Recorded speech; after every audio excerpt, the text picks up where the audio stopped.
Berikutnya kita ada beberapa pendalaman yang ingin dilakukan oleh para anggota. Kita awali Pak Ansilema. Terima kasih pimpinan. Assalamualaikum warahmatullahi wabarakatuh. Selamat sore, salam sejahtera buat kita semua. Bu Menteri yang terhormat, Pak Wakil Menteri, Pak Sekjen, para Dirjen dan jajarannya. Saya masih ingin menyambung yang perhutanan sosial, Bu. Ini kebijakan menurut saya bagus, Bu. Keberpihakannya jelas kepada masyarakat yang hidup di sekitar hutan, tujuannya untuk mencegah konflik perhutanan, tujuannya meningkatkan kesejahteraan, tetapi ada beberapa hal yang perlu dievaluasi, Bu. Saya kira sah saja kalau Komisi 4 ataupun kami menanyakan dari target 12,7 juta hektar, ini sudah tahun ke-6, Bu. Kok capaiannya masih sekitar 34%. Apa kira-kira kendalanya, Bu? Apakah mungkin bisa diakselerasi percepatan ini, mengingat program ini sangat penting dan bermanfaat bagi masyarakat sekitar hutan? Yang kedua, Bu, apa kira-kira dampak dari kebijakan perhutanan sosial ini bagi peningkatan kesejahteraan dan keadilan masyarakat yang memiliki akses terhadap kebijakan perhutanan sosial ini, Bu? Ini perlu dijelaskan sehingga kami juga bisa membuat penilaian, assessment terhadap hal ini. Apakah kebijakan ini mampu menekan laju kehilangan tutupan pohon sehingga berkontribusi terhadap terjaganya pasokan air, Bu, dari aspek pelestarian lingkungan hidup? Dan sejauh mana sesuai dengan maksud dari konsep ini sungguh bisa menekan konflik-konflik agraria di sana, Bu? Nah, ini menurut saya hal-hal yang perlu dijelaskan sehingga kemudian kami bisa diyakinkan, Bu, bahwa program ini memang berhasil, setengah berhasil, belum berhasil, apa kendalanya, dan kira-kira treatment-treatment seperti apa yang harus didorong secara akseleratif. Itu yang pertama. Yang kedua, Bu, soal Tora, ada kaitannya. Secara pribadi saya mendukung penuh, Bu. Terutama di provinsi saya, Nusa Tenggara Timur, masyarakat berharap mendapatkan akses terhadap ini. Pak Dirjen, saya mohon perhatian mungkin soal ini, tolong kami dibantu di Timor, di Sumba, di Flores, terkait dengan kebijakan Tora ini. Yang berikut tadi kita bicara soal banjir, Bu. Ini saatnya kita perlu melakukan pertobatan ekologis. Pertobatan ekologis. Kenapa? Karena dosa ekologis kita sudah terlalu banyak. Apa itu dosa ekologis? Dosa ekologis itu adalah perusakan lingkungan hidup yang dilakukan secara masif, sistematis, berkelanjutan, yang sebagian besarnya dilakukan oleh negara dan oleh korporasi. Itu harus tegas kita akui itu. Kalau hari ini ada banjir bandang besar di Kalimantan Selatan, itu bukan semata karena anomali cuaca, Bu. Yang namanya anomali cuaca, yang namanya perubahan iklim, yang namanya efek rumah kaca, semuanya man-made disaster, bukan natural disaster. Karena itu positioning kita harus jelas dalam konteks ini, Bu. Kenapa? Ya, menurut saya mungkin kita perlu bekerja lebih ekstra serius, Bu, untuk menemukan faktor-faktor yang menyebabkan terjadinya deforestasi dalam skala besar dan masif, Bu. Kita tahu ada terjadinya alih fungsi lahan. Walaupun Ibu tadi katakan di era Ibu, di era Presiden Joko Widodo, sama sekali tidak ada hal itu. Tapi apa iya kami juga membuka data dan melihat, Bu, bahwa terjadi ada izin-izin yang diberikan kepada industri ekstraktif, pertambangan dan perkebunan. Kami tidak anti investasi, Bu, tetapi saya kira semangat sustainable development, sustainable development goals, pembangunan yang tidak sekedar berorientasi pada pertumbuhan dan akumulasi kapital, hari ini kan harus kita refleksikan secara serius, Bu. Kalau kita tidak mau tenggelam rumah bumi kita bersama ini, Bu, saya menggarisbawahi apa yang dikatakan oleh Pak Wakil Ketua tadi, Pak Budi. Kita salah, sesat pikir dalam paradigma pembangunan konvensional kita. Hari ini kita perlu transformasi, Bu. Saya ingin ada sikap tegas dari Gakum untuk berani bukan cuma memberikan sanksi, Pak, tetapi berproses di depan hukum dan memberikan law enforcement kepada mereka. Audit ekologis ini perlu, dan di ujung dari ini kami berharap ada semacam eco justice di sana, Bu. Ada keadilan ekologis di sana, Bu. Ini kita bicara rumah bumi kita, tempat kita berpijak, dan ini tidak bisa main-main. Rezim pemerintahan boleh berganti setiap 5 tahun, 10 tahun. Tetapi bumi tempat kita berpijak ini titipan anak cucu kita, Bu. Saya terus terang, Bu, sedih dan prihatin kalau kita secara simplistis mengatakan bahwa ini sekedar anomali cuaca, Bu. Saya merasa ini persoalannya sangat strukturalis, Bu. Yang terakhir, saya ingin mendapatkan penjelasan terkait dengan daerah pemilihan saya di NTT 2, Bu. Itu ada wacana mengenai penurunan status cagar alam Mutis di Pulau Timor, mau dikonversi dijadikan menjadi Taman Wisata Alam Mutis. Pihak kami mendapatkan aduan dari masyarakat adat sekitar cagar alam Mutis bahwa pada 2 Desember 2020 para tokoh adat Gunung Mutis itu diundang oleh Balai Besar Konservasi Sumber Daya Alam NTT ke Kupang. Agendanya adalah untuk sosialisasi konservasi cagar alam Mutis. Nyatanya setiba di Kupang, BKSDA NTT itu mensosialisasikan kepada tokoh adat untuk menurunkan status cagar alam menjadi taman wisata alam, Bu. Setelah balik dari Kupang ke Mutis, tokoh-tokoh adat itu kemudian membuat ritual adat untuk melakukan penolakan dan ketidaksetujuannya, Bu. Pertanyaan kami ingin mendapatkan gambaran yang konkret, Bu. Apa benar KLHK mau menurunkan status cagar alam menjadi taman wisata alam? Ini dasar ilmiahnya apa, Bu? Apakah Ibu, apakah Dirjen, apakah BKSDA itu tahu bahwa cagar alam Mutis itu merupakan jantung budaya suku Dawan, masyarakat Pulau Timor?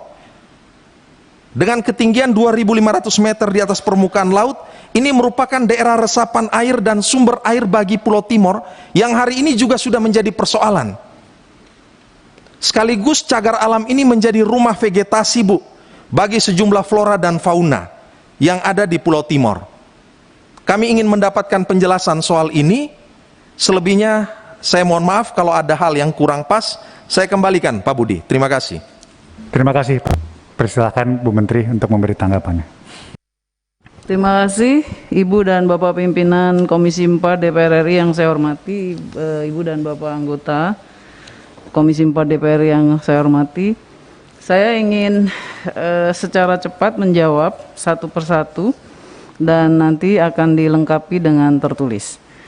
Pertama, saya memahami maksud yang terhormat Bapak Hairudin dan kami berterima kasih atas semua catatan. Saya juga akan mengirimkan data yang lengkap nanti di dalam jawaban tertulis.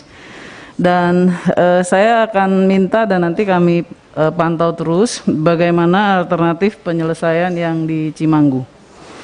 Kemudian yang terhormat Bapak Silema, saya berterima kasih, setuju bahwa harus ada koreksi-koreksi dan itu yang kita sedang coba transformatif. Saya berterima kasih bahwa Tora Hutsos memang harus ada percepatan karena ini dan menjadi penting mendapatkan dukungan dari kerja-kerja yang terhormat anggota karena ini pada dasarnya konstituensi basis. Jadi memang menjadi sangat penting dan saya juga memperhatikan soal Gakum dan izin-izin serta law enforcement. Dan juga tentang evaluasi Hutsos kalau dari sisi tutupan lahan, memang sudah ada studi dari Gajah Mada, tapi udah 2 tahun yang lalu, nanti saya akan cek lagi kepada Dirjen. Dalam evaluasinya memang pendapatannya ada yang naik 3 kali lipat, ada yang dari nggak ada menjadi ada dan sebagainya dari aspek ekonomi. Lalu dari aspek tutupan karena dia agroforestry dan dengan khusus sebetulnya aturan-aturan lokal diberlakukan. Jadi hukuman istilahnya sanksi sosialnya lebih kuat sehingga di daerah menjadi sangat efektif. Saya juga berterima kasih bahwa sangat tepat ini memerlukan dukungan pemerintah daerah. Oleh karena itu peran dari yang terhormat Ibu dan Bapak anggota DPR di masing-masing dapil terkait dengan lokasi itu menjadi sangat penting. Tentang cagar alam Mutis saya belum dapat laporan, nanti kami akan cek saja satu persatu, saya belum ada informasi. Yang terhormat Bapak Daruri, saya mohon izin melaporkan Bapak bahwa Gakum itu sudah menyelesaikan 965 kasus yang P21 Bapak. Udah banyak juga, rata-rata kita kerjanya juga ada yang bareng polisi, tapi nanti saya akan minta Pak Dirjen Gakum, Pak Roy untuk selalu berkonsultasi kepada yang terhormat Pak Daruri. Kemudian saya akan memperhatikan catatan-catatan dari yang terhormat Pak Johan. Saya akan periksa juga, setahu saya sudah ada dokumen-dokumen tentang rencana DAS terpadu, nanti kami akan cek Bapak tentang daya dukung DAS dan konsep pemberdayaan masyarakat desa hutan itu di Direktorat Jenderal ada dan saya pernah baca, tapi nanti kami akan cek. Tentang food estate saya kira sebagaimana laporan kami yang tertulis, maka itu yang kami laporkan.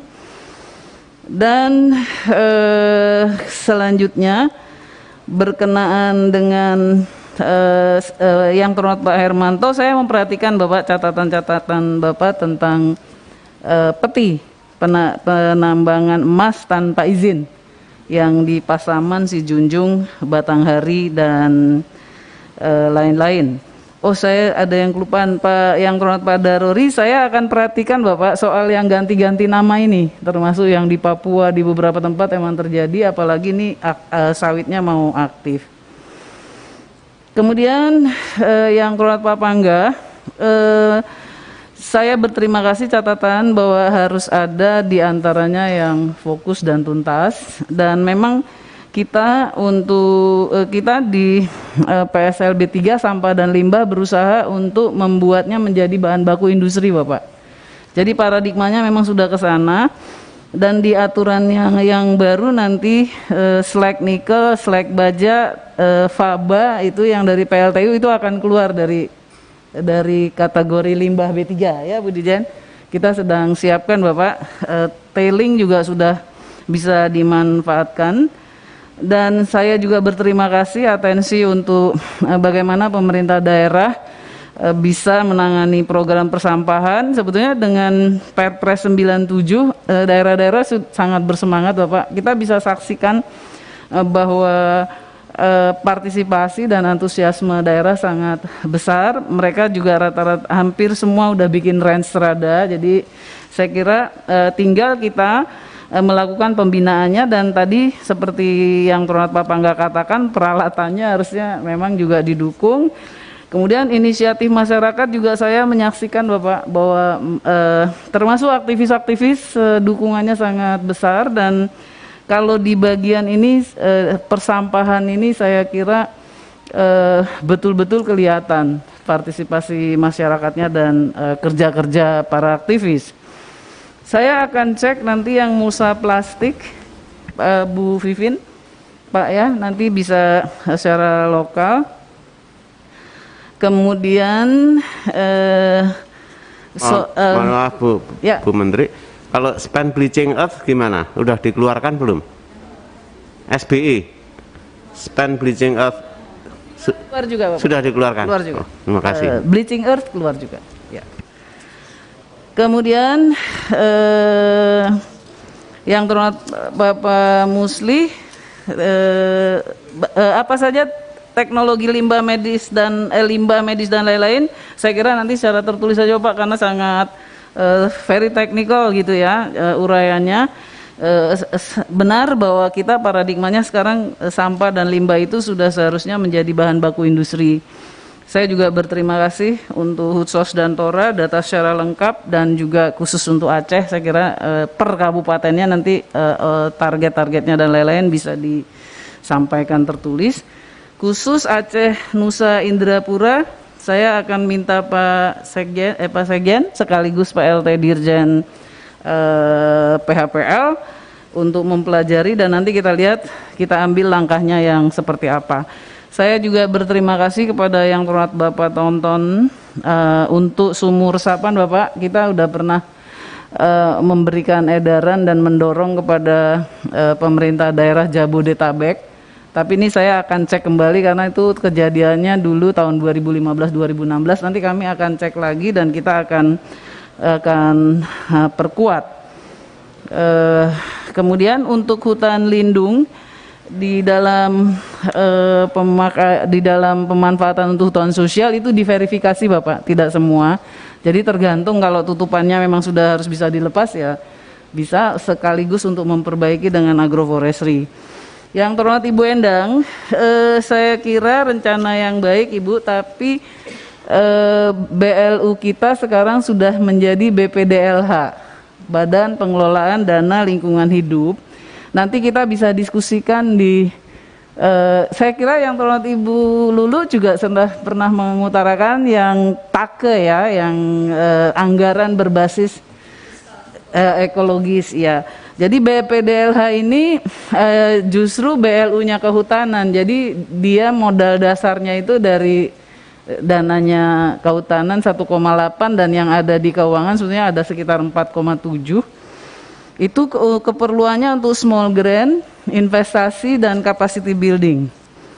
Jadi sedangkan saran untuk tanaman industri kami perhatikan Ibu dan saya kira bisa ditindaklanjuti.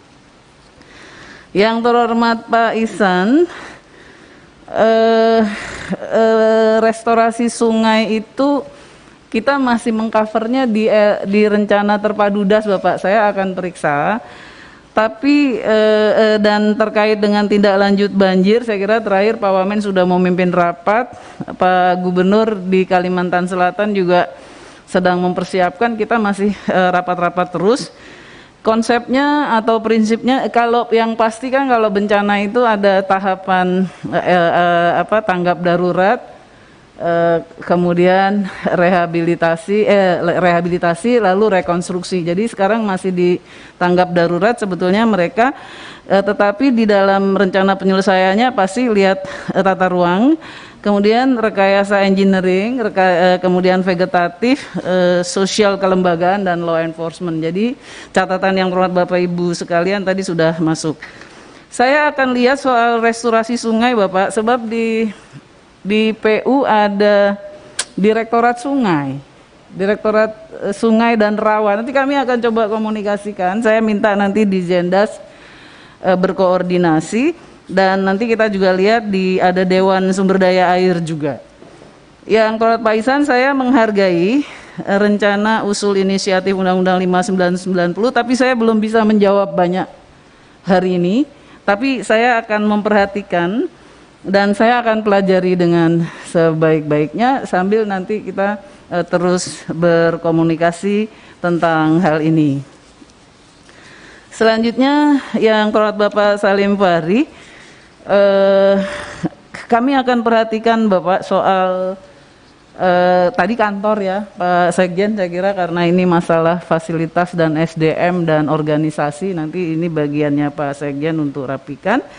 Dan yang terhormat Ibu Alin, saya akan melakukan evaluasi saja, kita periksa saja di lapangan seperti apa kondisinya. Apalagi jelas ada pengaduan masyarakat dan keberatan masyarakat. Nanti saya lihat instrumen-instrumen apa yang kita bisa kerjakan di sana. Yang terhormat Pak Ono, saya kira saya perhatikan catatan-catatan dari yang terhormat Pak Ono. Memang kalau Ciliwung itu dasnya sempit Bapak ya, sehingga areal berketutupan, bervegetasinya memang sangat kecil. Dan kalau saya ingat di 2016-2017 kita memang keras akhirnya menertibkan yang bangunan-bangunan di atas itu Bapak. nanti saya akan minta lagi Pak Dirjen, kita akan lihat. Dan terkait dengan alih fungsi yang Bapak maksudkan, sebetulnya mungkin yang TMKH, tukar menukar kawasan hutan, tadi yang kasus Indramayu, saya kira nanti tertulis Pak Sekjen ya, dirinci banget. Karena tadi Bapak ngangkat dari data 974, 250 miliar, 3,6 triliun. Saya tanya Pak Sekjen tuh angkanya dari mana? Nanti kita akan cek dulu Bapak satu persatu. Juga terkait dengan 11.000 hektar lahannya. Jadi saya kira kita akan lakukan saja. Tentang program rebana metropolitan kawasan industri 19.000 hektar, saya akan segera pelajari Bapak yang di Cipali. Cipali ini kayaknya agak ke PU-PU-an begitu ya. Nanti kami akan cek dulu Bapak. Saya belum bisa menjawab sekarang, saya pelajari dulu, nanti kita buat tertulis. Kemudian yang perlu Ibu Kiki saya juga sudah pelajari dari hasil kunkernya Komisi 4 di Sumsel, yaitu TPA, IPAL, dan Pusri.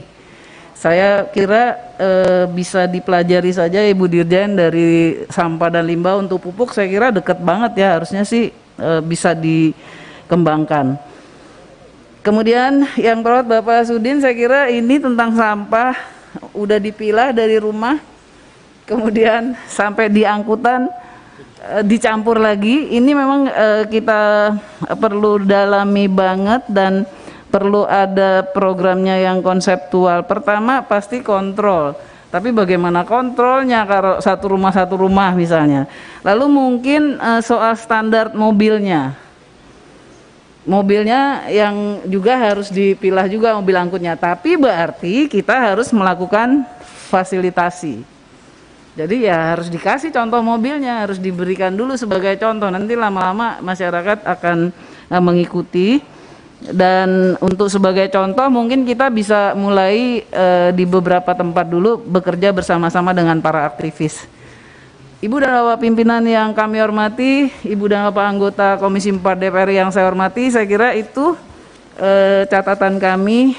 Kurang lebih mohon maaf. Terima kasih. Wassalamualaikum warahmatullahi wabarakatuh. Satu yang belum dijawab, perihal Gunung Balak nanti mau diapakan, Bu? Kira ada pencanaan enggak? Karena ini Gunung Balak, Lampung Timur, karena ini sudah sangat lama sekali. Ya kalau perhutanan sosial berarti pejabat Ibu harus sering ke sana, bicara dengan masyarakat. Ini loh, dengan kata-kata yang tadi saya katakan, tidak memiliki tetapi dapat menikmati, seperti Pak Salim contohnya. Ya Pak Salim?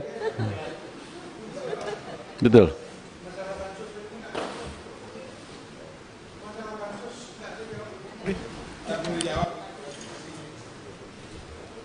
Ada yang belum dijawab kata Pak Salim apa? Di dalam laporan kami bahwa program-program pemberdayaan masyarakatnya nggak ada yang hilang. Nggak ada yang dikurangin. Nggak ada yang hilang dan nggak ada yang berkurang. Nggak. Nah, ini